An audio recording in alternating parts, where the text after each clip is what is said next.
Well, the latest AP poll top 25 is out, and you see there is change in the top 5. Ohio State over Michigan and Washington over Florida State. Now, we do know with the third installment of the college football playoff rankings already had Ohio State at 2, but had Florida State at 4 over Washington. The Huskies and Kalen DeBoer coming in at 5 in the third installment of the CFP. And as we take a look at the transition to the separate rankings here, the big question, of course, is Florida State and the gruesome leg injury that was suffered by Noles quarterback Jordan Travis, and whether that has any implications on the committee's thoughts as it pertains to Mike Norvell's team, and then Washington getting another win against a CFP-ranked team on the road as underdogs against Oregon State. All right, those are some of the questions. The guys joining me now have the answers. That's going to be Jerry Palm, our CFP analyst, and college football analyst Brady Quinn. Jerry, I'll start with you. We have to talk about Florida State and Jordan Travis here as it pertains to the committee. How will the committee view Florida State as it stands right now, you think? Well, they're going to be judged on what they've done so far. They're not going to assume that Florida State is going to lose games or be significantly worse or whatever without Jordan Travis. They're going to wait and see what this team looks like without Jordan Travis. They're going to get a couple of chances to see them. So they don't need to try and guess what's going to happen here, and so they won't. You know, they'll judge Florida State based on what they have done so far this season. Washington, in my opinion, should jump them this week. That's also true for the last 3 weeks. I don't know how much longer you could ignore the quality wins they're stacking up, but if they do jump them, it's not going to be because Jordan Travis is injured and out. It's going to be because Washington's resume is better. Yeah, I'm with you, Jerry. I think that's probably going to happen in the college football playoff rankings this week. And I do think you can go back to the 2014 season, back when Ohio State ended up winning the national championship. And if you'll recall, obviously they had multiple injuries to quarterbacks that season. Cardale Jones ended up starting in the Big Ten championship game, then leading throughout the course of the playoffs to a national championship. So to Jerry's point, I do think you'll see Tate Rodemaker get his opportunity next week versus Florida.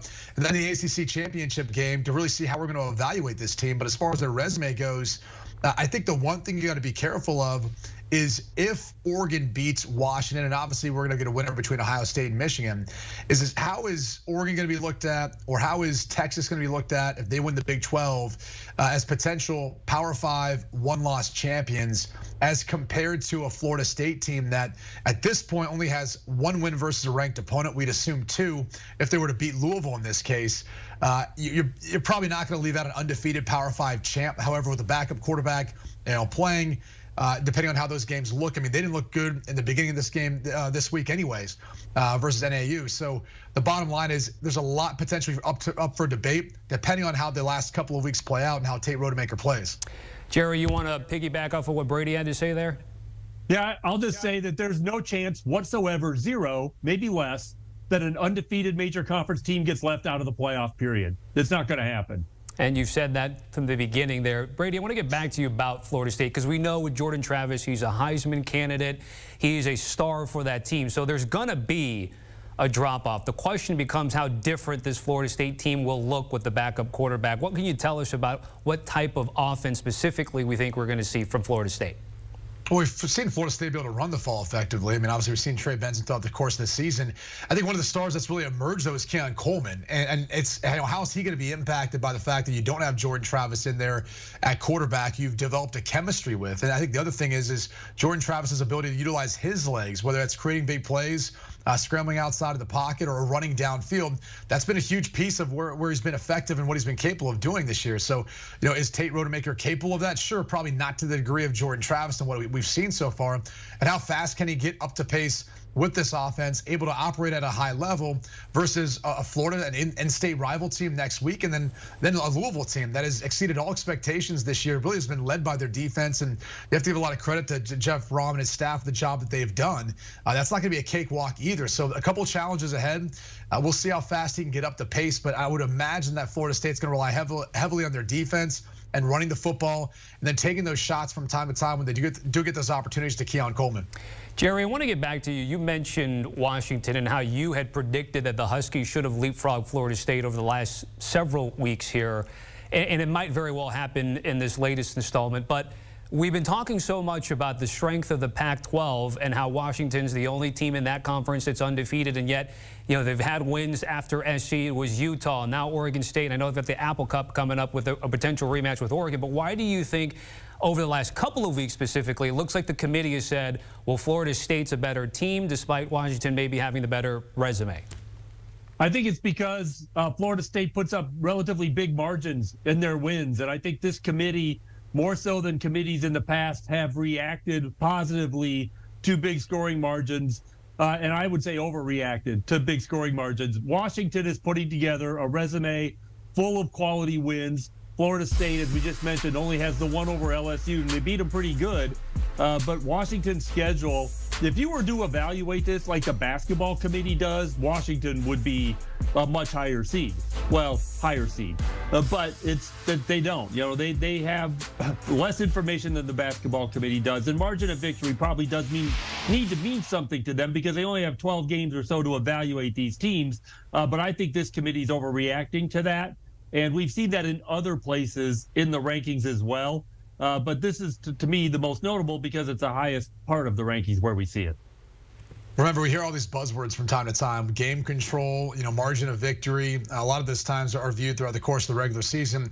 Once we get to the end and we kind of look back, we can really look at take a deeper dive at the strength of schedule and how these teams compare with one another. And I think, you know, Jerry is on the realm of thinking that if there's an undefeated Power 5 team, there's no way they don't get in.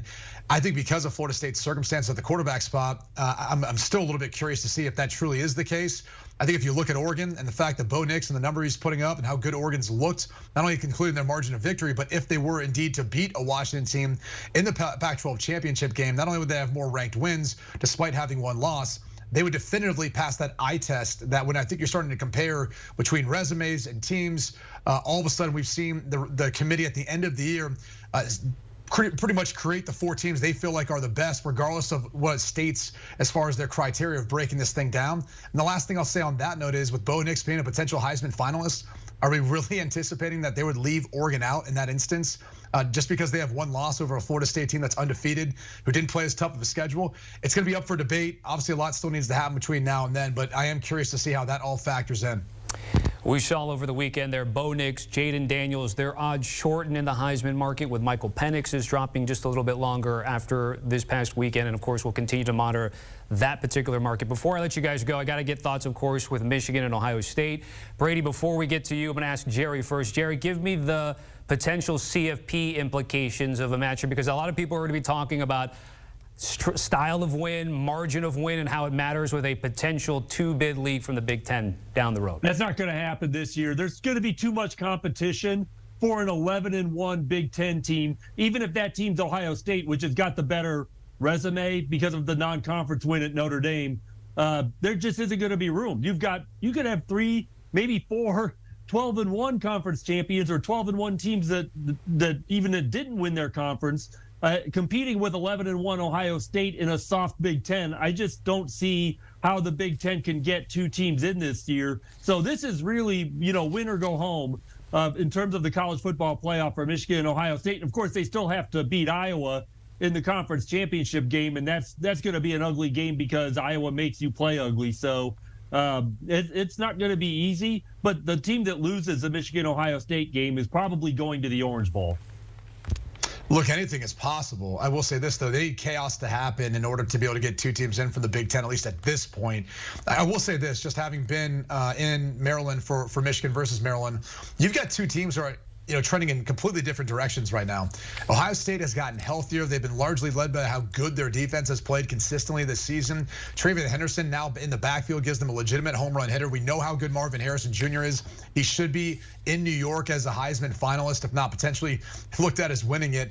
But also the other pieces they've got: Kate Stover, the tight end spot, Emeka Ibuka. Everyone else, Carnell Tate, you can throw into the mix.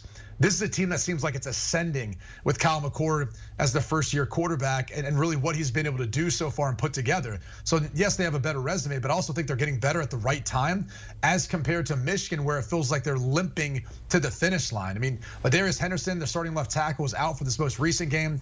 Miles Hinton, the backup left tackle, he also left the game, so they were down to the third deep.